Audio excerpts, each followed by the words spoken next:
States is because a policy that opened its doors to immigrants of all over the world. And this extraordinary society is such a mixture of cultures, of beliefs, of races, and that is really unthinkable that a politician in the United States attacks immigration as a plague that can contaminate and destroy a society of this nature. And the things that he has been saying about the Mexicans are really a shame because we know what kind of horrors can produce racism. It's not far away what has been happening in Europe, with anti-Semitism. And so that after all these experiences, to hear a politician trying to reach, the masses using the worst bad instincts as is racism, I think is a shame, and we should say. But I don't think there is the slightest chance that he would be the president of the United States, and I would say that I don't think there is the slightest chance that he will be the Republican candidate to the presidency.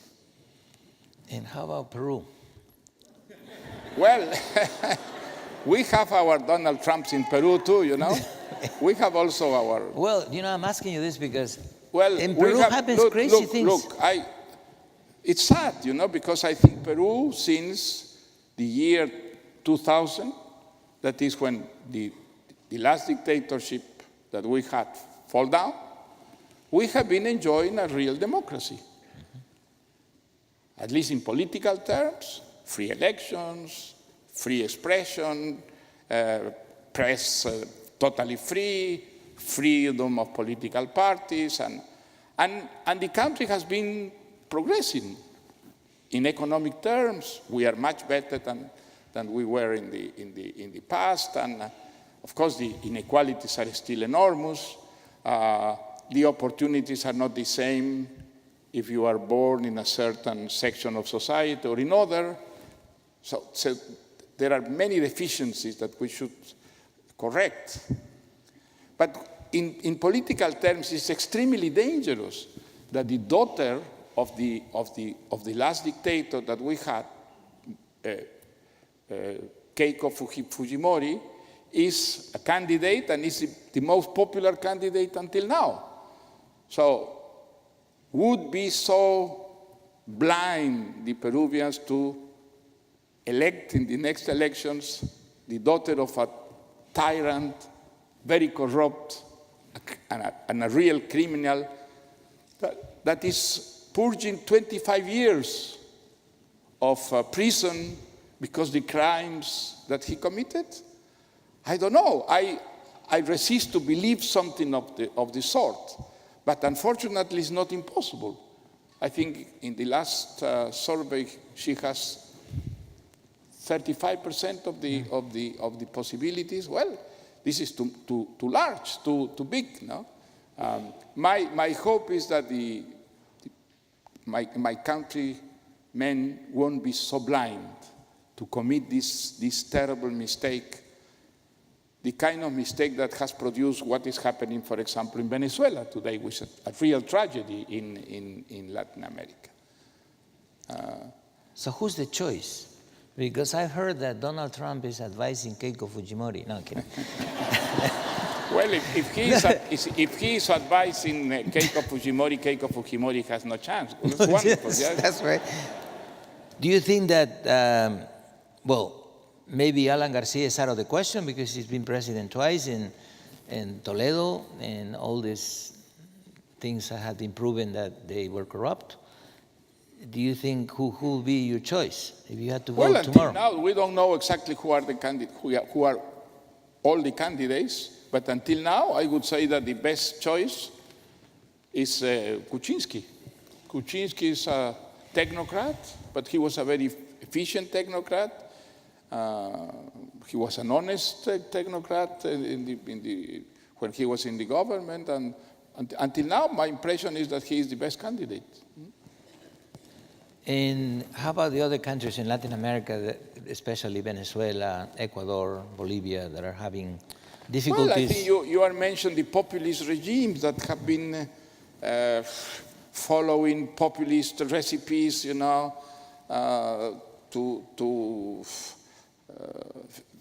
face the problems of those countries. But let me say this about Latin America. If you compare Latin America with the ideal, of course, the deficiencies are enormous. But I think we should compare Latin America of today with Latin America of 20 or 30 years ago. And then you see that there is great progress. 30 years ago, we had military dictatorship from one extreme to the other of the continent, and the exceptions were very, very few, Chile, Costa Rica, Uruguay, and finish, And now, what we have in Latin America are democracies, mediocre, corrupt democracies, but I think a mediocre or corrupt democracy is always better than a military dictatorship. Dictatorships are always the worst choice that you can have. And I think it's a progress that now, I would say in Latin America, practically all over Latin America, there are very large consensus in favor of democracy. And, which is even more new in our history, there are large consensus for open economies, for market policies. And I think this has given Latin America in the last 10, 15 years a real progress, a real advancement in political and economic terms. Now, because with the prices of the raw materials very down, economic problems reappear. But in general, my impression is that there is a great improvement in Latin America, and that the case of Venezuela, for example, is the exception to the rule. And the country is in such a chaos and in such economic crisis that nobody in rational terms can consider Venezuela a model for the future, So in general, I would say that Latin America is doing better than in the past. And how about the problems with free press in Ecuador with President Correa? Well, President Correa has accepted by the Congress a law that is a shame because it's a kind of law that destroys completely the freedom of the press, that put a kind of menace in the owners, the directors, and the journalists of all the communication mediums, and this is something that produces a kind of self-censorship in newspapers, in radios, in television. You can say that the freedom of the press has disappeared with Correa in Ecuador. But on the other hand, unfortunately, Correa has been elected in free elections, Let's hope that the next elections, the Ecuadorians will be more lucid and won't elect again a demagogue, as Mr. Correa. It is true that people can commit mistakes, but in democracy, you can correct your mistakes. What is terrible is the perseverance in the mistakes, as is the case in Argentina, in Bolivia, That is very sad, If you commit mistakes, you can correct them. But if you keep again and again committing the same mistakes, well, you are paying the price, And sometimes the price is very high, Just wanted to end this dialogue with a question that you said when you received the Nobel Prize of Literature and you went to the Cervantes Institute in New York, right? Mm-hmm. And there was this question and you said, pero si yo soy el Perú, ¿no? I am Peru. And it moved us really deeply to all Peruvians. And that would be my last comment and question. When you say, yo soy Perú, yo soy el Perú. Well, I say that because I was questioned, saying, well, you live in abroad, you don't live in Peru, you write books which are not settled in Peru. Do you consider yourself Peruvian?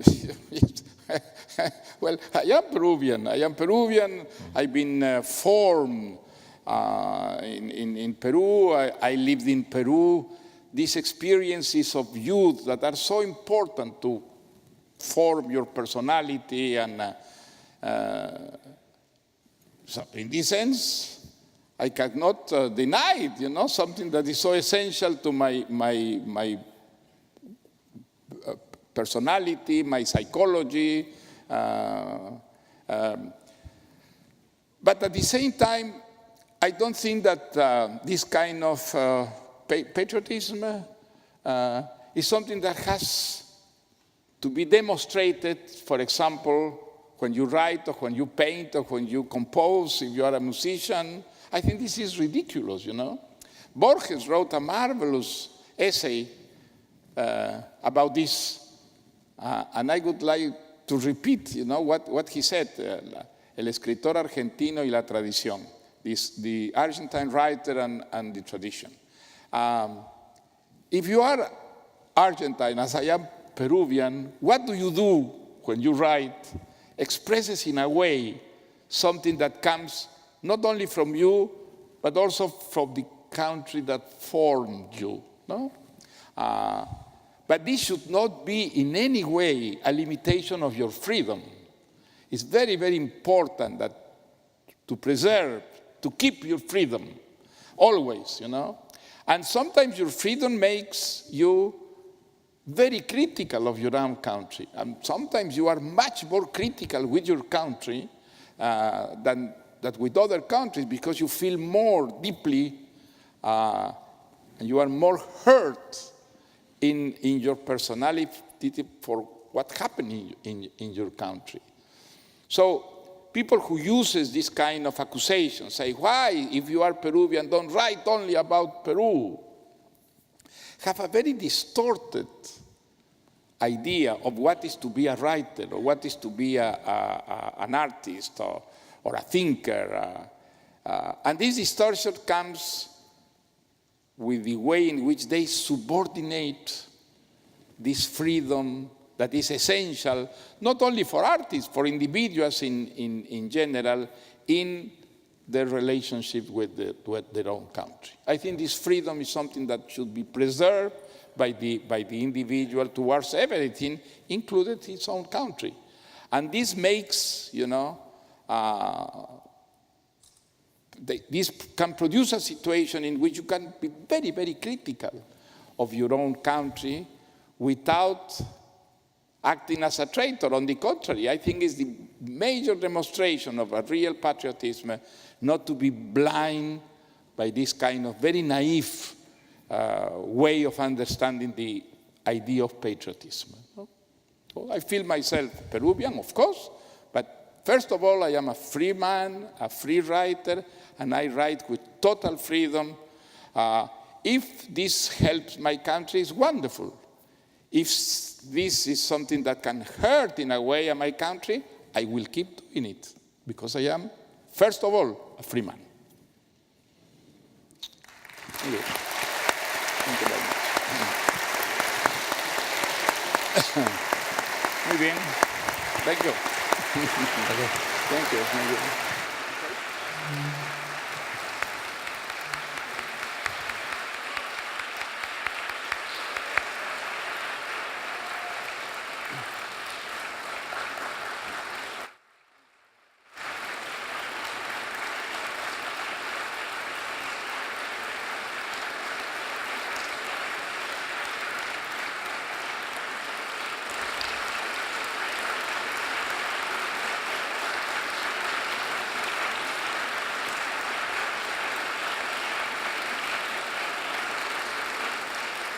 Thank you so much. Thank you so much, Maria Vargas Llosa and Dr. Zapata. At this time, it's my pleasure to invite the council member who represents Rice University, the Honorable Ellen Cohen, to present a proclamation to Mr. Vargas Llosa.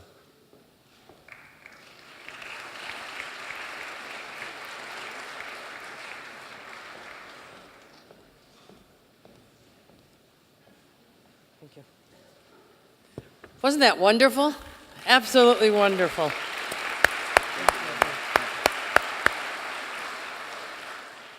It is indeed my pleasure to be here today. And I don't know how you did it, but you stopped the rain in time for us to have this. I'm here representing the city of Houston.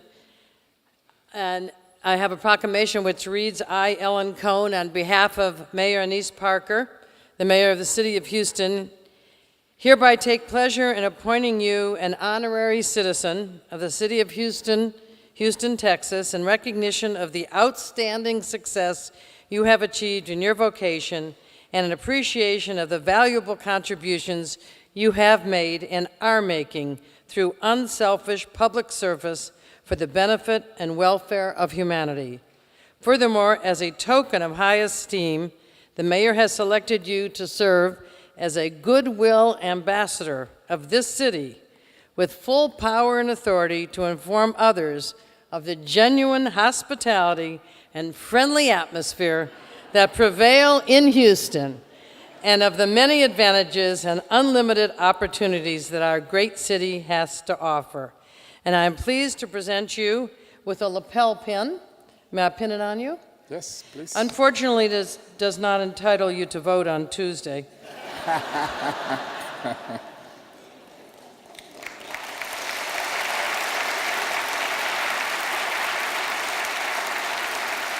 Well, thank you so much. Very much. kind. Thank you. Thank you very much. Thank you.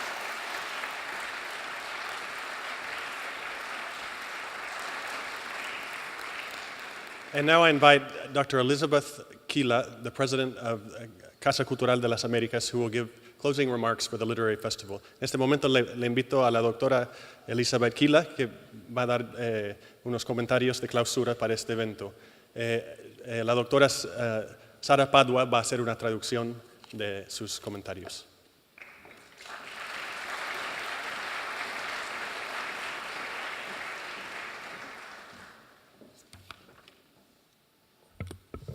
Muy buenas noches. Presidente de la Universidad de Rice, David Libron, concejal Ellen Cohen, honorable Félix Fraga, señores cónsules, distinguidos todos. Promover, alentar y difundir es lo que todos solemos hacer permanentemente. Unos el amor y la paz, otros el odio y la guerra. Nosotros, 10 soñadores, nos propusimos impeler lo único que nos hermana a toda la humanidad, el arte.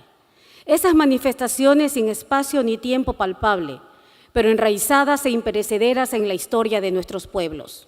Esas expresiones sublimes que nos transportan a sitios y dimensiones imposibles de llegar de otra forma.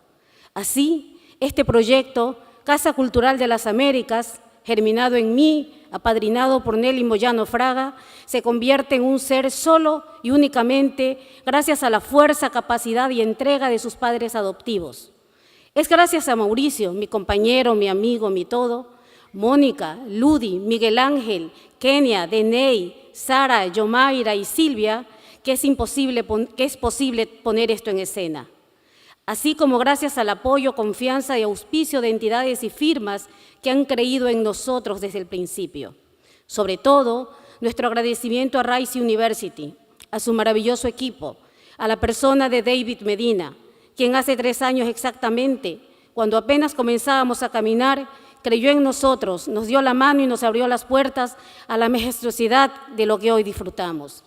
También cabe señalar y mencionar a nuestros primeros invitados, poetas inmensos que nos acompañaron en los festivales anteriores. No hay cómo no rememorarlos cuando de entre ellos nos quedamos con el apoyo de Miguel Ángel Zapata, nuestro actual director de literatura.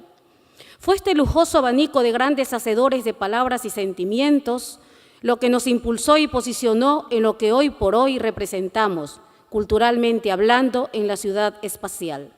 Mi más profundo respeto a nuestros invitados de este episodio, a Aldazábal, Cote, Cisneros, Calderón, Cristal, Oñate y Millán, que también están aquí, para quien pido también un aplauso, por favor.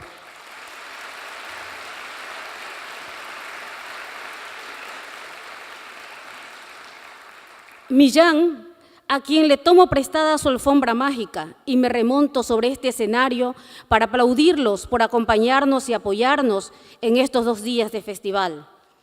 Y como bien dijo Faulkner, uno de los autores favoritos de Mario, todo lo que inventamos o imaginamos puede ser cierto. Lo que alguna vez fue solo un anhelo, hoy es una realidad. La fuerza del deseo nos permitió, a los 10 soñadores, tener entre nuestros invitados al gran maestro, doctor Mario Vargas Llosa. Después de esto, volveré a creer en las rosas amarillas y en los unicornios parlanchines. Después de esto, una vez que recuperemos la fuerza y el aliento, nos propondremos mantener el nivel al que hemos llegado. Pero todo esto será posible solo si seguimos contando con vuestro apoyo y, más que nada, con sus deseos de subir con nosotros a la alfombra de Millán, por sobre los dolores y las angustias. Muchas gracias. Hasta el próximo año y hasta el próximo sueño.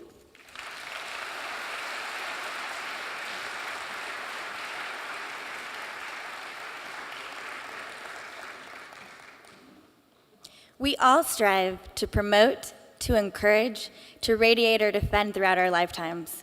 Some of us love and peace, others hate and war. 10 dreamers have set out to radiate and preserve the thing that ties humanity together, art. Exhibitions without a palpable space or time, rooted and forever enduring in the histories of our countries.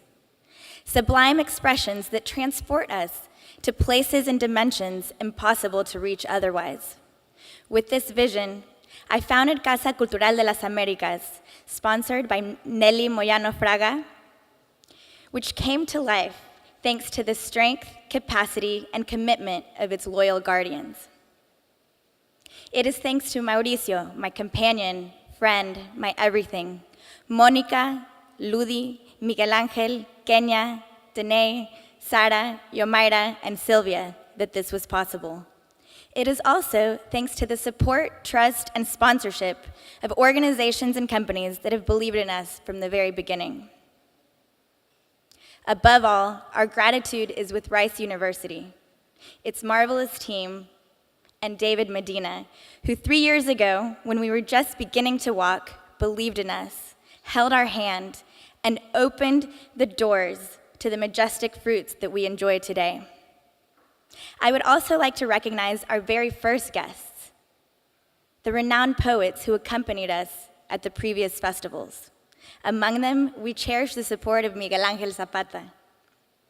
He serves as our current director of literature. It was this luxurious myriad of artisans of words and sentiments that propelled us to what we represent culturally for Houston today. My deepest respect goes to our honored guests of this chapter, Aldazábal, Cote, Cisneros, Calderón, Oñate, Cristal, and Millán, on whose magic carpet I stand to applaud them for joining us and supporting us in these 2 days of the festival.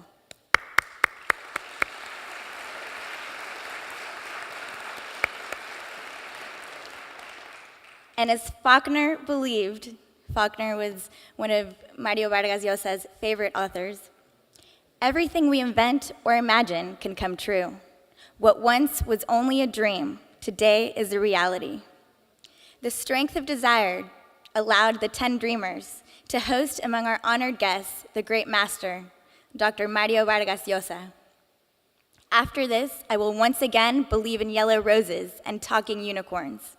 After this, once we recover our strength and breath, we will strive to maintain the level that we have reached.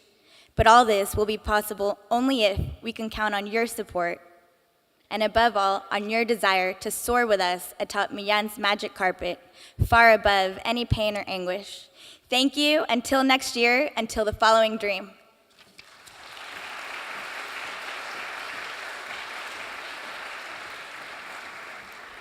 And finally, one last announcement. If you'd like to purchase a book that's already signed by Maria Vargas Llosa, they're available in the foyer to your left as you depart this room. And if you brought something to be signed by Maria Vargas Llosa, there'll be a line forming out there as well. Please just know that we only have 30 minutes or he only has 30 minutes to sign. So the quicker we can get through the line, the more likely it is that you get your book signed. Thank you so much for being here. Have a wonderful weekend.